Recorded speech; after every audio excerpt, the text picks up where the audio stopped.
Hi, I'm Erin Webb. I am the newest Board of Education member.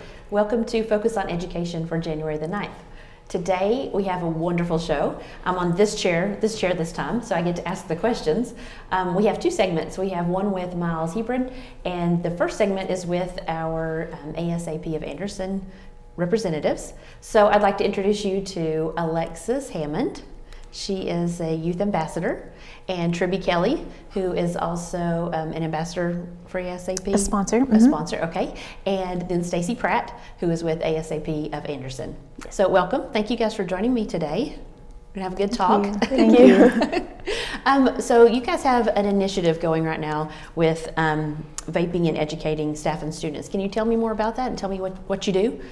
So basically our initiative is to show the difference between the USAB and the vaping devices that they use, and that the teachers don't realize that those two devices are very closely, look exactly alike, almost exactly alike, and they also plug into the computers to charge. And also the students in the classes will vape, and they will blow into their sweatshirts and blow out and make it look like where the teachers can't see the smoke. Mm-hmm. And they will hide it behind their computers and everything also. Wow. So we're just trying to show a more news about that and more like education. Okay. So can you tell me, Tribby and Stacy, what is ASAP of Anderson? What is that? ASAP of Anderson, we are a nonprofit community coalition with our mission is to prevent and reduce youth substance abuse in Anderson County and adults as well. And so our ASAP ambassadors are part of that, and that they work just like our adult coalition works. They do strategic planning, they do community assessment, they decide what problems they're seeing in their school and community and decide how they're going to address those. And the Vaping Initiative is something that came out of that process, where they saw their peers were using that when talking with their peers, that they were unaware of any health consequences that there were from that. And so they wanted to do something to make sure that their peers were educated, and then to help them reduce the use, to also educate faculty and staff members, because it's a very new product. A lot of people don't know what all of the devices look like, all of the tricks students are using to use them in school, in the classroom, on campus, and all of the things that you can use out of the vaping devices. So that's something that they're working on this year to try and spread awareness about, with the hopes that it will reduce use.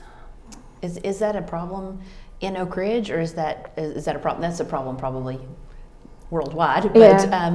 What are the stats in Oak Ridge? Do we know what we're looking at here? We have actually just completed student surveys for all middle and high school students in Anderson County, representing the 6th, 8th, 10th, and 12th graders, or who get surveyed. But those results should be back any day now, so I wish I had better data for you specifically, but we're looking at that. But nationally, the rate of vaping among high school and middle schoolers is going up dramatically, and the qualitative data that we have is definitely pointing to an increased use of those products.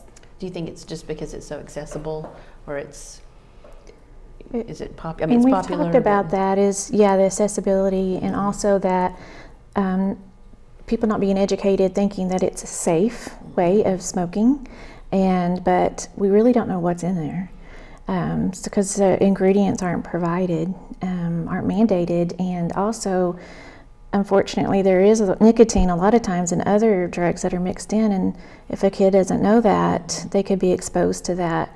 So parents need to know that it isn't as safe as they think it is, or that it's being advertised as it is. So we're hoping that we can get that across to the parents as well. And Tribby mentioned an important point about nicotine. People know the dangers of smoking, and a lot of time they point to the carcinogens and people dying of lung cancer and heart disease and strokes, and that's very important. And combustible cigarettes are very detrimental to your health. But the nicotine alone in teen brains has lasting effects. And so even if you take all of the other consequences out, just the nicotine can have its own severe consequences on the developing brain. And correct me if I'm wrong, I think I read a study that said teenagers are more likely to become addicted and harder to wean off. Yes. So that's not good. Yes. Because I believe one pod is equivalent, is it to 2 packs of cigarettes? Is that what it, 1.5 to 2 packs of cigarettes. So if you think about tiny that, little, yeah. Oh, wow. So. And these are the things that are sold at gas stations, online. We were talking about that earlier. You can get them online. Unfortunately, yeah, it's that easy that, Amazon, as we all know, is, and you can get it on Amazon as well. But, it's, a lot of stores aren't IDing as well. So hopefully that when they have their opportunity to go in February for Day on the Hill and express what they've been working on, hopefully we can make lawmakers aware of what needs to be changed and the significance of the health impacts of vaping, so that there can be more requirements on who can get it. So what's the Day on the Hill? What is that going to be? It's where we go to Nashville and we meet the different lawmakers, and we basically voice our opinions on issues like in the state and the city. So last year we talked about smoking in parks, and we went to a debate kind of, and we saw one of the ladies from ASAP voice like our opinions, and we were there to watch that. So it was very interesting. That's fun. So what are your plans for this year? What are the goals for 2019? Well, vaping is definitely one of the top areas that we're focusing on, and we're also focusing on. Well, last year, some of the initiatives didn't pass last year. So tobacco preemption makes it illegal for cities and communities to have tobacco-free parks. And so that's one of the things that, our ambassadors have said they would like to see, is to be able to have, Oak Ridge City Council, for example, make even one park in the city tobacco free. So if people wanted to go to a park where they weren't having to deal with secondhand smoke, they had that opportunity. So that's, again, one of the initiatives we're going to work on. And as Alexa mentioned, the vaping, that hearing they went to last year where Stephanie Stratner, our executive director, testified, was about adding ENDS, the electronic nicotine delivery systems, to the Tennessee's Non-Smoker Protection Act and the Tennessee Clean Indoor Air Act. And so those would regulate vaping devices the same as combustible cigarettes. So in restaurants and movie theaters and all those places that families go to relax and have a meal or go shopping, that are indoors, that you can't escape that secondhand. It's actually an aerosol. It's not even a vapor, which a lot of people think it is just a water vapor, but that aerosol cloud that you're breathing in. So some of our initiatives are still the same, the same as last year, but it takes time. Keep working on them. Yeah.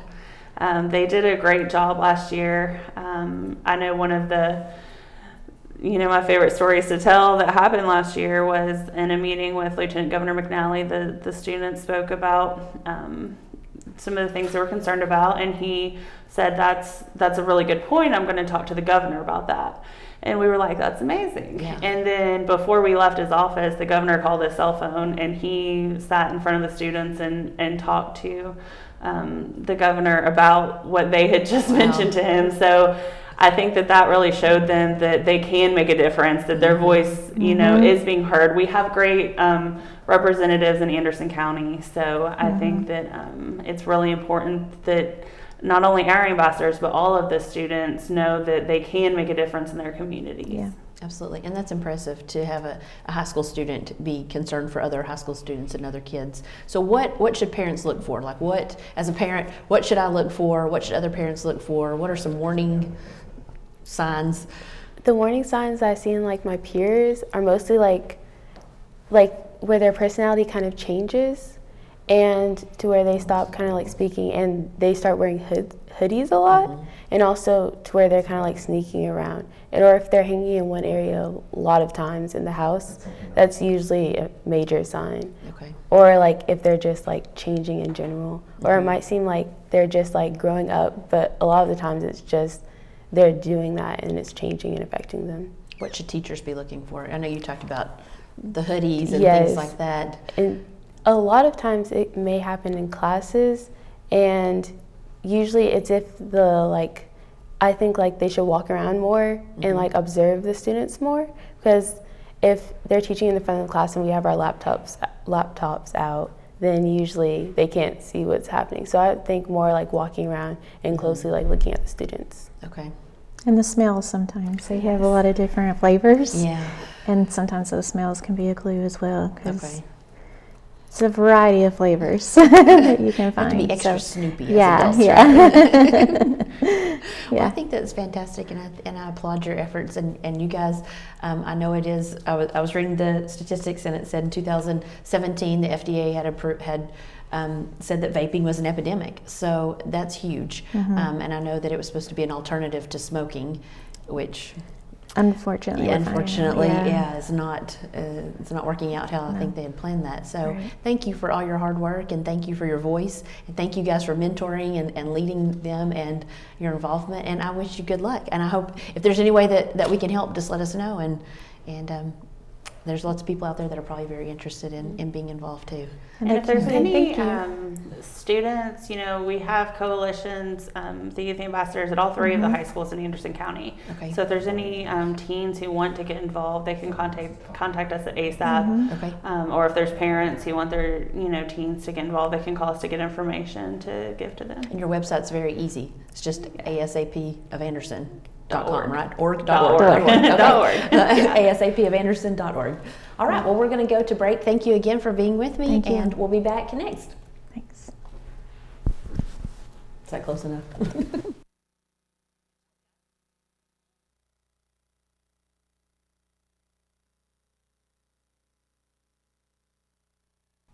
Welcome back. We are here with Miles Hebrard. He is the supervisor of special education for Oak Ridge Schools. Welcome, Miles. Well, thank you. Thanks for having me tonight. Thank you for joining me today. Yeah, look forward to talking with you a few minutes. Me too. So you are going to talk to us today about some work-based and community-based learning opportunities for students with disabilities. Absolutely. So work-based learning is an opportunity for students who are of age to be able to go to work. And so we started this at the high school about 4 years ago when I came on board, and started with our CDC classroom actually. So some of our lowest functioning students we started putting out in the community with support.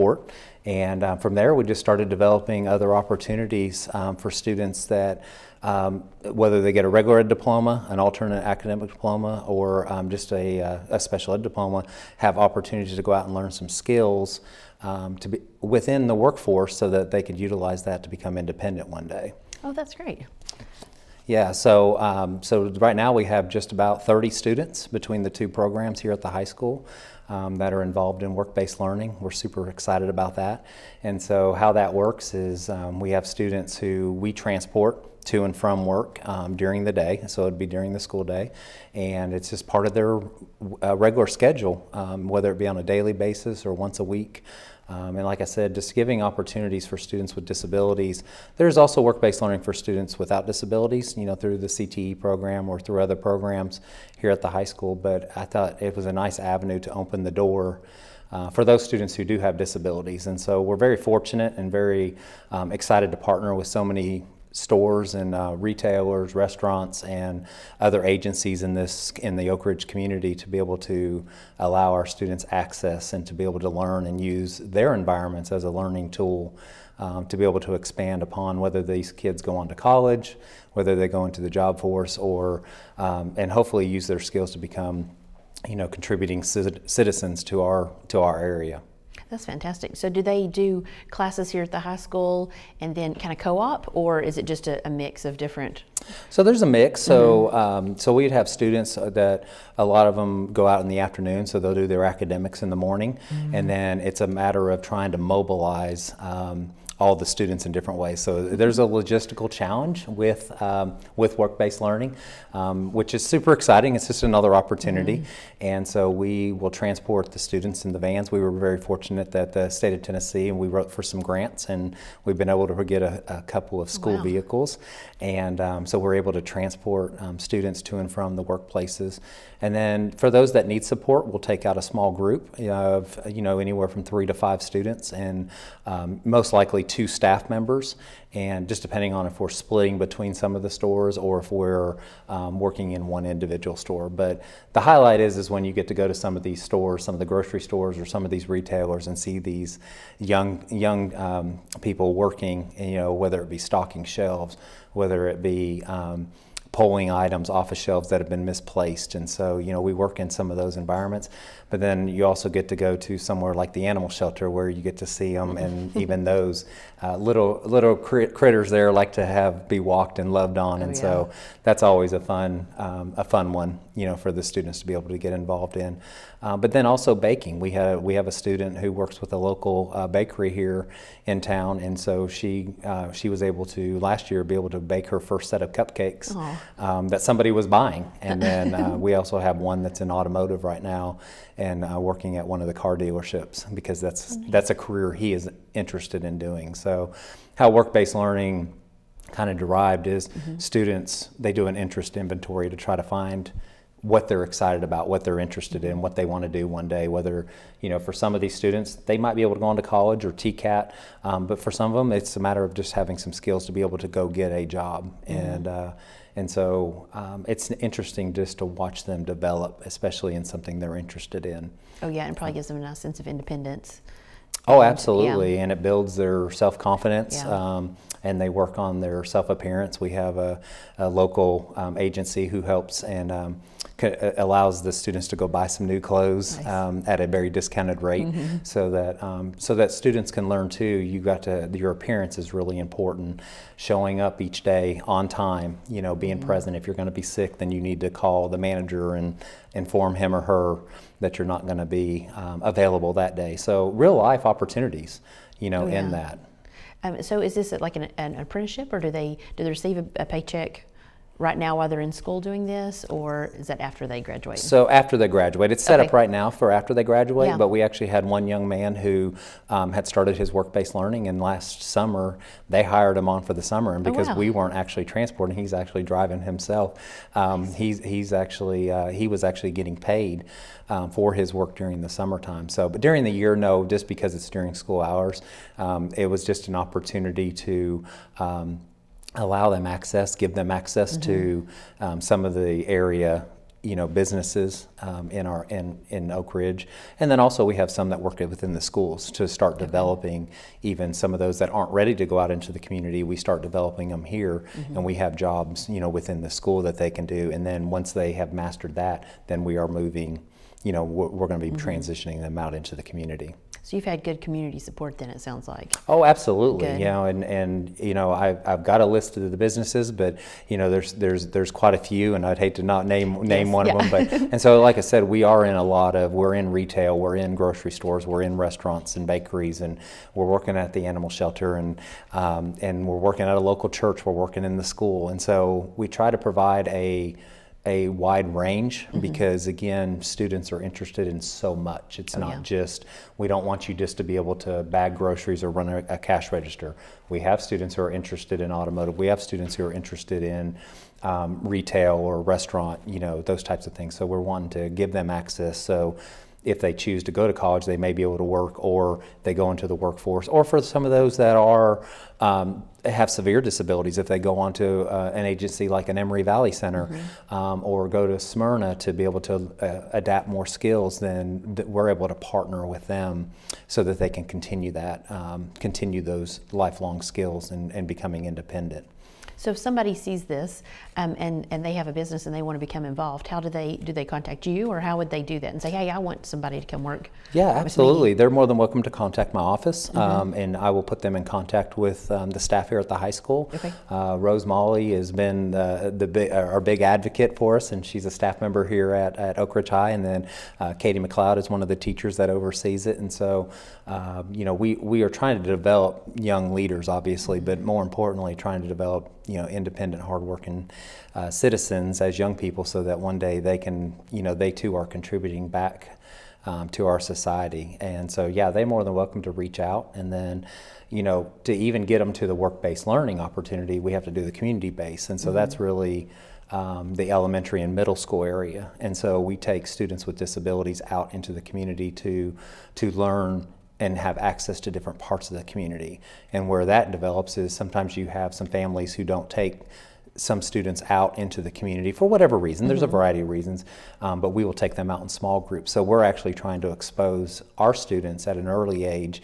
And my elementary CDC teachers are doing a phenomenal job at finding those experiences and giving those life chances of going and eating out in a restaurant, or shopping, making a list and shopping.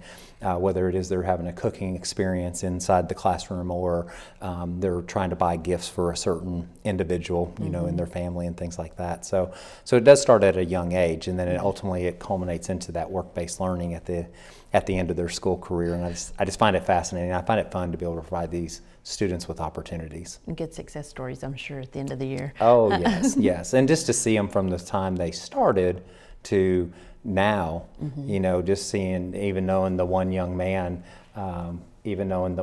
having the one young man start as really just wiping down trays and wiping down tables, to he became a caller at one of the local restaurants. Nice. And he's just so engaging, and people go there to be able to see him. And they get excited because his self-confidence has really risen, and from just basic things of wiping down tables, but now he's calling out orders. He's putting the condiments on the tray so that people are satisfied, or if they need extra type things. And so it really makes that job exciting. So it's not just, we need people who obviously can wipe down trays and tables and pull trash and things like that, but it's also exciting to know that you have an opportunity to learn and grow multiple facets within a business. And to keep moving up the ladder. That's what everybody wants, is just keep moving up. Well, it's just like that cooking experience for that one young lady, just having the opportunity, knowing that these cupcakes were going to somebody's business, or somebody had ordered these. And so just to even know how to approach that customer, how to make that presentation of the cupcakes look beautiful enough that these people are going to want to pay whatever price it was to be able to have these, but to give her that opportunity, so that she felt obviously she had succeeded at something, and that was exciting. Well, if she ever needs any taste testers, then we could volunteer. I know, right? So I'm feel free to bring in donuts or cupcakes or anything anytime. Absolutely, we can take on any of that, or any of these restaurants. But no, Oak Ridge Schools is very thankful, and I'm very thankful personally for the area businesses and the community support, even just from getting vehicles to be able to mobilize these students, to allowing them access, both in the community-based learning and the work-based learning opportunities. Because, we have some students who would have probably never been in, been able to access some of the places they've been able to go. They've been places I haven't even been in this community. And so it's been fun to see how they are, how they're laughing, how they're smiling, how they're engaging, whether it be the police department, whether it be the fire department, whether it be the Playhouse, or they went to AMSE not too long ago, and they just had a great experience. And so I try to blast out those photos on Twitter, and try to share those positive things, throughout the year. And I think it's very important that we highlight those things that Oak Ridge Schools are doing, not just with students with disabilities, but all students, because there is a lot of great and amazing things going on inside our schools, and it's not just for those students who go to college. It's for every student. Yeah. We truly are striving to meet the needs of each of our students. Well, it sounds like it. And you said again that this is something that you started when you came here. Was this already going when you came, or you grew it? Yeah, I think honestly there was probably a small piece of it going as far as within our CDC, but as far as the community-based learning, that's something we started 2 years ago, and we researched how to have that permission slip, and then again it was really the transportation. Yeah. That's always our biggest obstacle because we just don't transport in our own personal vehicle, and so that was always our biggest obstacle. And so we're super excited with the support and just being able to help grow a program. And I just hope it continues to grow, because it's not for me, it's not for my teachers, it's really for the benefit of these students and our community, because they get to engage them. And even some of our students who are on communication boards at the elementary level, they have to be able to approach, thank, greet, all those appropriate things, but to even watch some of them try to pay with money and then expect to wait on change, or just that whole interaction. I feel like it's been a blessing for many people, even just outside of the students, but even for some of those cashiers that have exchanged money with them or taken their orders, at some of these places. Well, thank you. That's really interesting. I've learned a lot hearing. I didn't know that this was going on, so this has been great education for me as well. If anybody wants to help, again, they can contact the schools. They'll put them in contact with you. Yes. Okay. Well, that sounds fantastic. Absolutely. Well, thank you for the opportunity Thank to share, you. and I Thank you for telling appreciate us. this community for what they do for all of our students. Thank you for all your hard work. Well, thank So- you. Appreciate it. Thank you. And I guess that's all for us. We will see you next month with the next Focus on Education in February. Thank you.